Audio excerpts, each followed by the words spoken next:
Talk Television with Mark Webster and David Butcher. Good afternoon to you. Hello, Simon. Hello, hello. And Raquel Cassidy is here to talk about the new Westminster drama Party Animals, which starts on Tuesday on BBC Two. Hello, Raquel. Hello. We'll talk about that in a moment. Just give us a few tasters for Party Animals as to what kind of drama it is and who you are. Okay. Well, I play a character called Jo Porter, who's in the Labour Party. She's junior minister in the Home Office. And that's what I do. And it's set in the House of Parliament, as you can gather. And what else did you ask me? Oh dear. No, what I was asking you was just about the drama and your role in it. We're going to talk about it and discuss it in a few moments. I was just establishing your presence with us. Okay. Is that established now? Yeah, I reckon it is. Great. I reckon it is. Good. In fact, you are a junior minister and you're like the most senior person that we get to see, because it's not viewed from the top down, sort of like the bottom level is researchers at Westminster, isn't it? Yeah, and interns. And the shenanigans that they get up to. Yeah, myself and James Northcote, he's the Conservative senior person. So, okay, so we'll discuss more and explain a few more of the details of Party Animals. Let's talk first of all about one of the big events of the weekend, and as we've learnt in the last few hours, the most watched episode of anything last night was the return of Top Gear, with Richard Hammond back on our screens following his remarkable recovery from the crash at 232 miles an hour. We'll play you a little bit from the programme. It has a bit of discussion between Richard and the other presenters in a moment, but it starts off with him about to get in to the jet car in question. So, my challenge today is to drive this thing. Except, that's not the full story. Because my challenge today is to drive this thing and hit this innocent-looking little button. Because when I do that, it sends a flame shooting through the engine, which ignites the afterburner. And when that happens, I haven't got 5,000 horsepower. I've got 10,000 horsepower. And possibly the biggest accident you've ever seen in your life. I bet when you said that, it was one of those...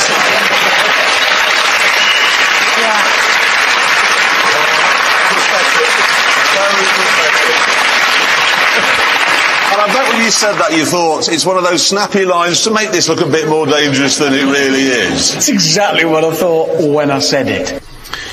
And everyone knew this was going to be a much talked about programme, and David Butcher, we've learned that it beat Celebrity Big Brother, which are extraordinary figures. I know you said anything. I wondered what there was. I knew there's another thing when you said everything. It beat the final of Celebrity Big Brother. Yeah. It's quite extraordinary, and spanked it. I mean, it peaked at 8.6 million, which is like soap opera figures. Did they cover it well? It was obviously they were building up to it. They addressed it.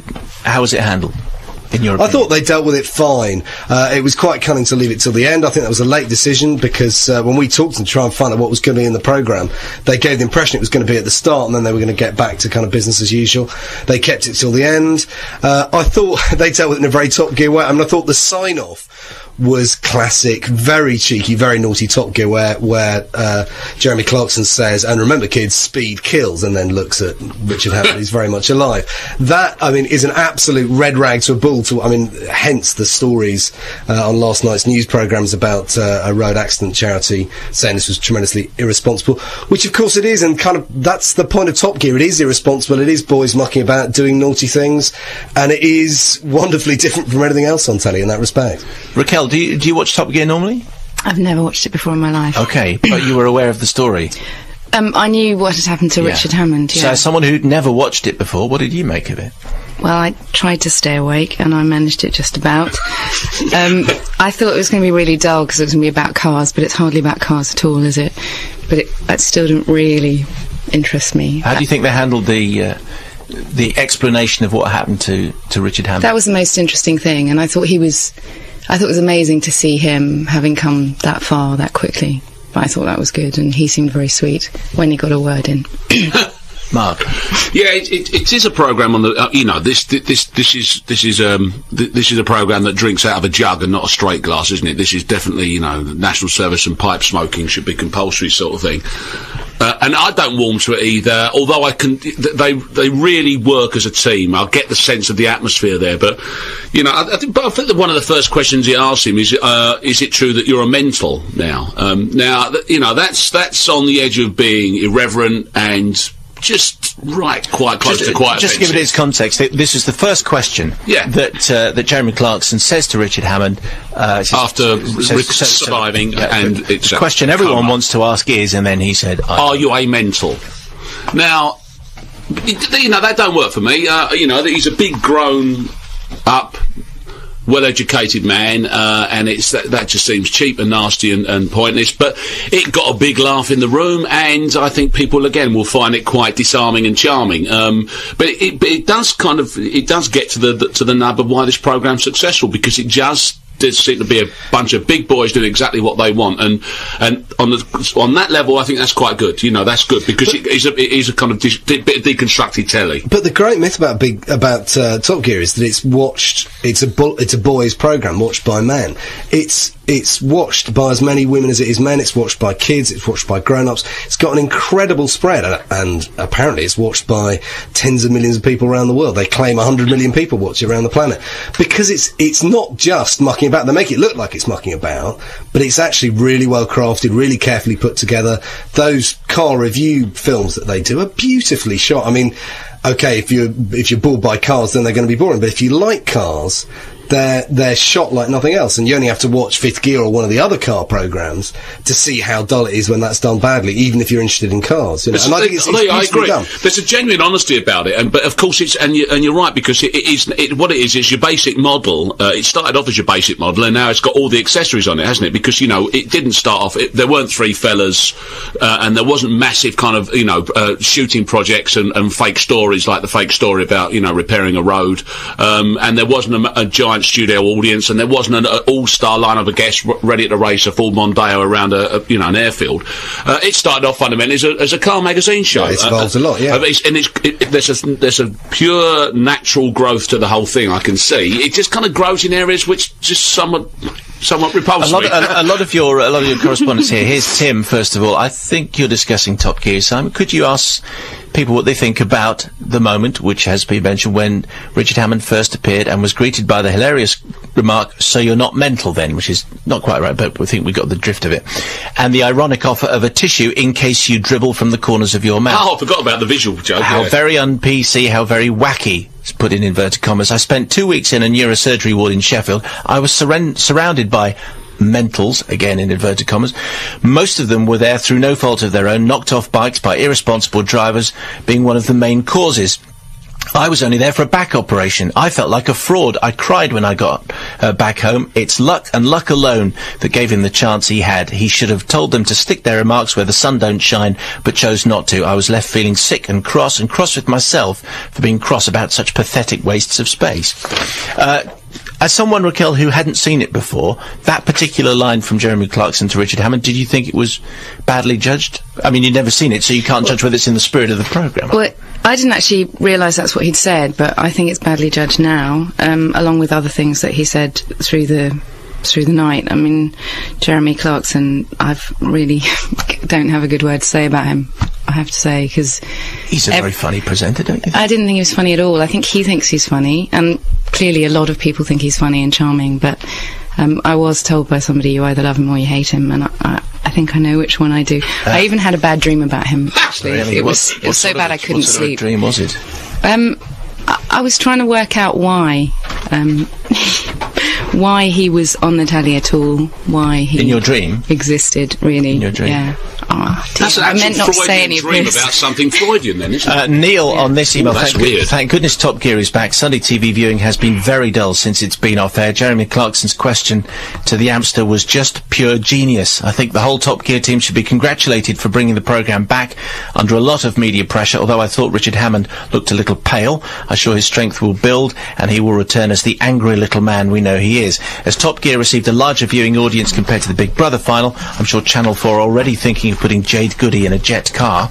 Well done, Top Gear. Now that I'd pay to see. Dear, dear. Mike, on this, I thought they handled the crash situation very well, with the right amount of dignity mixed in with their usual banter. However, I'm getting so fed up of Jeremy's fake ignorance and arrogance during the other parts of the show. The piece on resurfacing the road was so contrived it became boring. I also remember last season when they accidentally set a whole campsite on fire. Again, so contrived it wasn't entertaining. I don't understand who they're aiming this at. Acting like an arrogant moron is not amusing to me, neither is pretending that you're incompetent when you're not. That's the Jamie Oliver piece for me. There's 3-4 minutes of wasted space there in which he pretended that he has that getting fat and not eating well is what he's all about, and you just know that's blind rubbish. Neil in Norwich. Sorry, Raquel. Well, he didn't let Jamie speak very much. It seemed to be all about him. He was interviewing himself.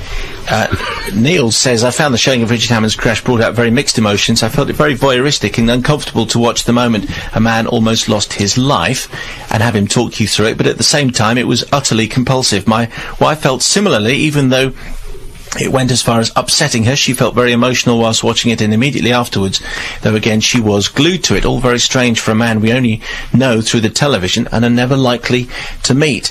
Jason in Blackburn, I somehow managed to hide my embarrassment from the wife last night, as I was very nearly moved to tears in the lead up to following the footage of Hammond's crash. I had to firmly swallow the lump in my throat. Fiona in Sherborne, Top Gear's high rating last night only shows who's in charge of most households' remote control. And this from Albert in Crewe. I think I've watched every Top Gear since it started, but last night I switched it off. The sight of the three of them in their uniforms of black jackets and tight faded jeans showing off was too much for me. Could I suggest the BBC start a new programme, which is not about Jeremy and his little gang showing off, but actually about cars? They could call it Top Gear. Oh, yes! Mayo at bbc.co.uk, 85058. That's a gamut, Simon. Is that not a gamut did we just have there? I don't know how many emails in a gamut. 7. I think that's enough. Thank you. There'll be more, though, if you send them. Mayo at bbc.co.uk. Also, we'll be looking at party animals, which is why Raquel is here. That's why we forced her to watch Top Gear. She's so nightmares. She was so worried about getting it all off her chest, but you seem to have done a fairly decent job of it, Raquel.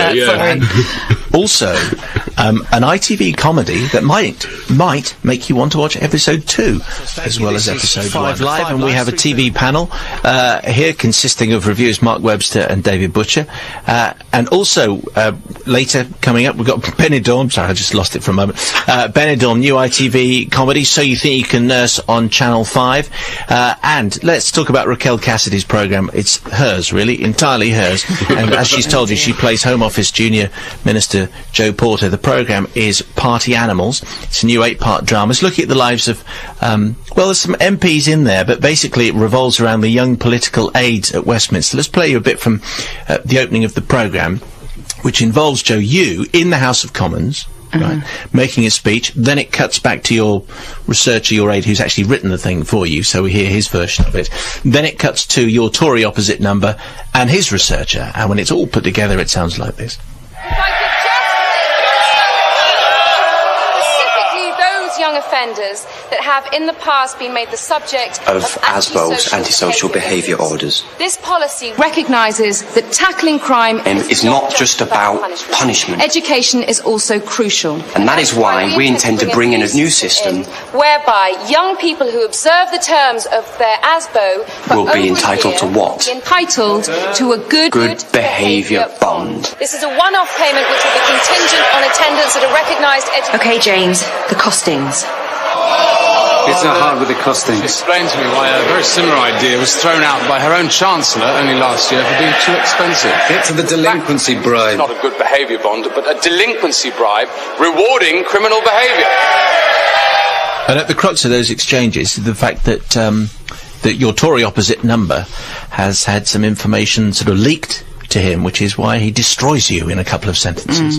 Yeah. That was great fun, actually, filming that, because that was one of the first things I did, and we did it in a sort of hangar just to the crew. I think it must be very scary for them, for that to happen to somebody. You go up there and you've got something that you really, really care about, you've been working on for a whole year, and you're totally destroyed in front of everybody, and you've got no idea it's going to happen. It's so humiliating for her, and I'm sure that must be really, really hard. So those House of Commons exchanges, which look very realistic to us, actually how many people were there then? I think we had 4.5 supporting artists each. So there was 9, and one person could only show her shoulder in my bit, so that we could have her in behind Patrick for his bit. And then it's just Patrick and I, and a green screen. Explain who it's really about, because people will come to a series about politics at Westminster with a certain set of expectations. Are you a peripheral character, or are the ministers right at the heart of the policy making and therefore right at the heart of this programme? I think the heart of the programme is definitely with the researchers, and I would say for me, Danny, my researcher, played by Matt Smith, is the sort of pumping heart, because it's also his brother as well.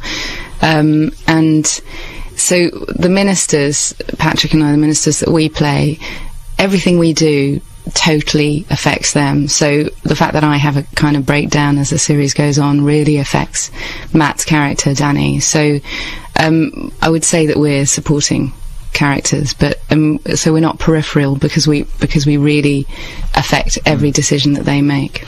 My understanding is you turned down a series of teachers to do this, is that right? Yeah, I knew that 4 years ago that I'd be doing this. No, I didn't. It's not true. David, what did you make of this? Because it's an 8-parter. You watched one, you're going to watch another?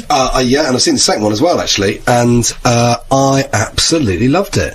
I can't remember the last time we had a really grown-up, good new drama series that came along this. It's not about doctors or cops, it's not set in the States, it's a really interesting world that it's set in. I've no idea if it's a very good kind of facsimile of what Westminster politics is really like, but it feels believable. You're interested in this knot of people who are sleeping with each other and backstabbing and manoeuvring against each other and so on. And the thing about the MPs, the Patrick Ballady plays and that Raquel plays, is that though in a sense they're peripheral, the power radiates out from them, and you get a very strong sense of how power works, which I think is an incredibly hard thing to get across in a drama.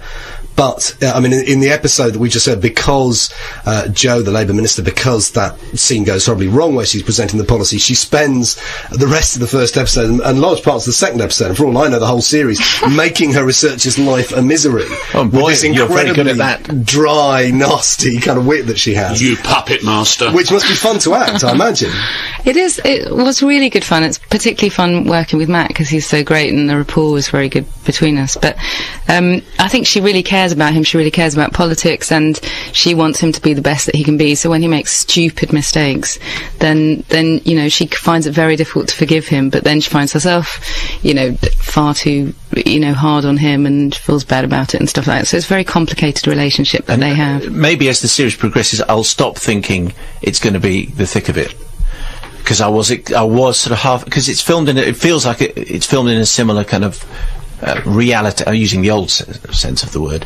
It's filmed in that style, and I was expecting sort of big shouty Malcolm to wander in. Come out. Well, maybe you will. I hope so. I think you probably just found the 4 words in the English language which has been put in the willies in the production team behind Party Animals for weeks and months, even from the initiation of it. But I think that's its strength is the fact that it's a kind of it's a great companion of work to go alongside the way that the thick of it showed us that world of lobbyists and researchers, you know, that the other 9/10 of the iceberg. But the thick of it is broad satire. This is drama that does have really sharp, witty dialogue at times, but it also makes you care about the characters. I mean, you do. And there's a big shock at the end of the first episode, we should say, which we won't give away, but it does make you invest in these people and get involved with them in a way that the thick of it, I mean, it's different. The thick of it is broader and fantastic as well. It's just a different creature, right. I think. I'll give you another one as well, Simon. I don't know if my feelings. It's kind of its natural companion is the state of play for me. So, again, similar because of the way that the state of play enjoys embracing the complexities of what goes on. You know, it's the workings of a situation. The nuts and bolts of it. We all see the shop window in real life on a day-to-day basis, but to kind of get stuck into the dirt and the bile of it all is great fun.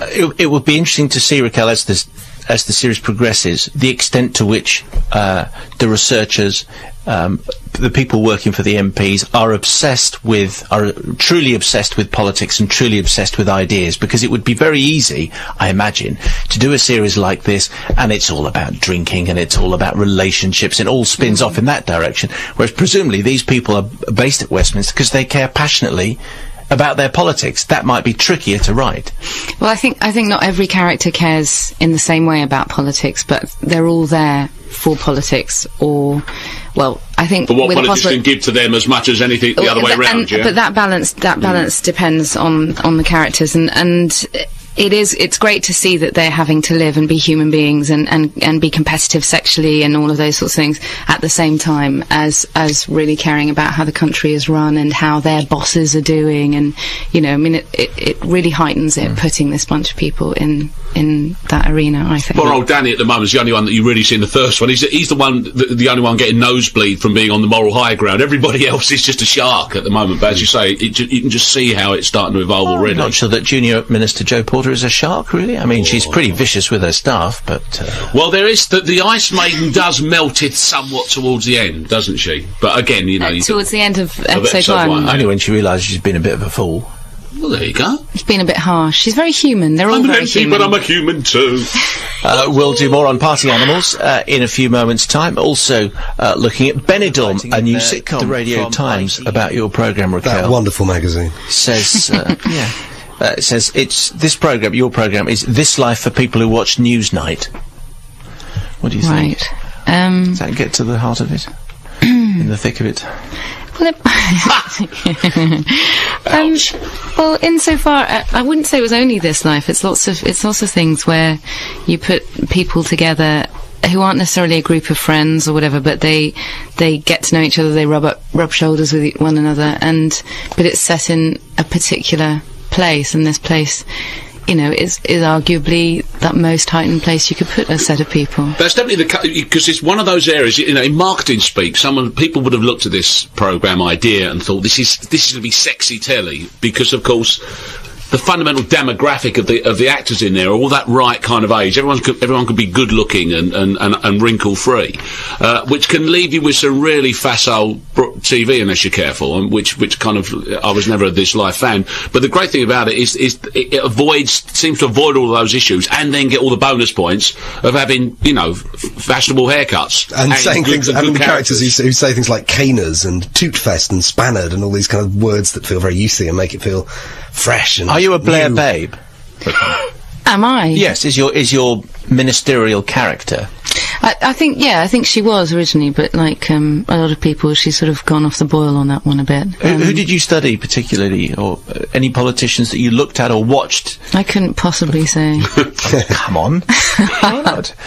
Tell us who you watched. Well, I watched them all, actually. I watched them all. I was absolutely glued to BBC Parliament for quite a long time. That made me really interesting at that point in my life. And so you were half the audience, I imagine. No, the other half was that half a woman that's sitting on both sides of the house, isn't it? Yeah. And I suppose it'll be interesting to see what response you get from those who work at Westminster to tell you whether it's realistic, or maybe you don't care whether it's realistic or not, because it's just got to be entertaining drama, hasn't it? Well, that's the most important thing. I think we're not trying to make a documentary about politics, but all the Houses of Parliament. But it'd be nice to know that it wasn't totally off the mark.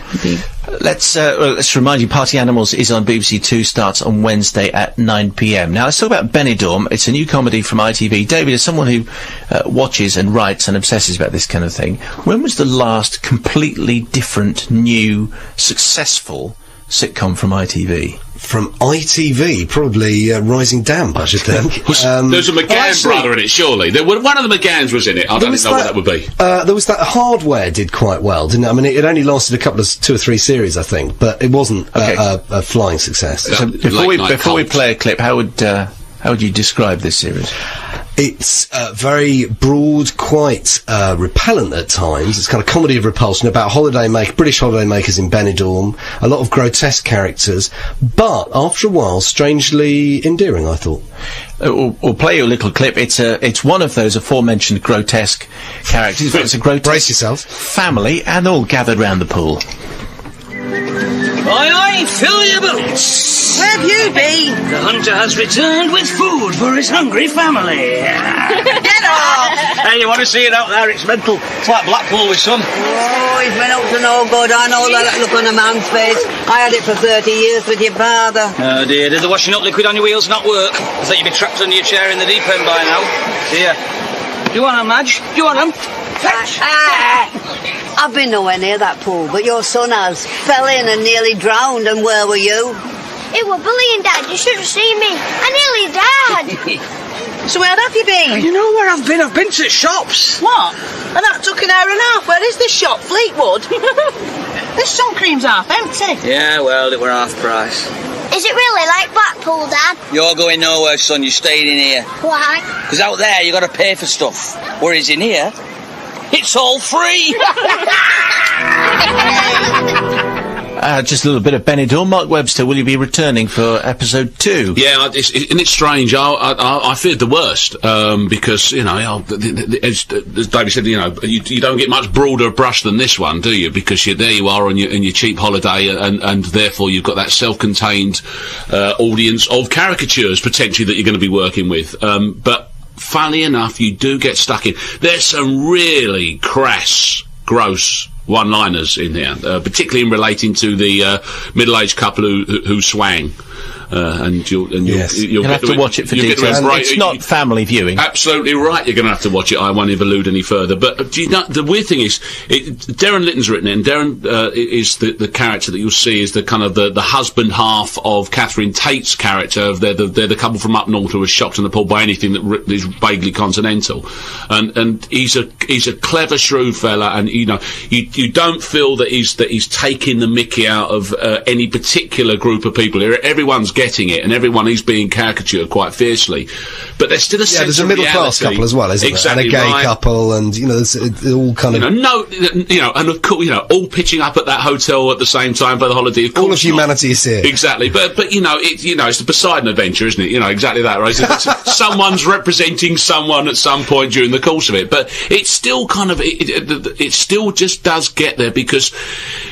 The nature of the writing is very real when they're not cracking wise, and then there are some good jokes going on as well. So you've got a bit of everything. That's Steve Pemberton. He's from the League of Gentlemen. There's no way he'd do a bit of rubbish. And comedy connoisseurs, they will see right at the very beginning. It says produced by Geoffrey Perkins, who's a comedy legend, and think, oh, okay, well. Maybe I'll stick with this. Yeah, he used to be head of comedy at the BBC, didn't he? A few years ago. And a hat-trick. And it is a classy piece of work, and it's very deceptive in that respect, because you start watching it and think, this is horrible. And the worry is that after the first 5 minutes, a lot of people will just flick channels, because it's not an easy watch. But then you get into it, and you do have the majestic sight of Johnny Vegas, in only a pair of swimming trunks, swan diving into a swimming pool, which is... in all of what is officially called his glory. Do you know, like the new hippos that you see in the BBC trailers? Oh, that's harsh. And then you see Johnny go underwater. I couldn't stop myself. It was very graceful.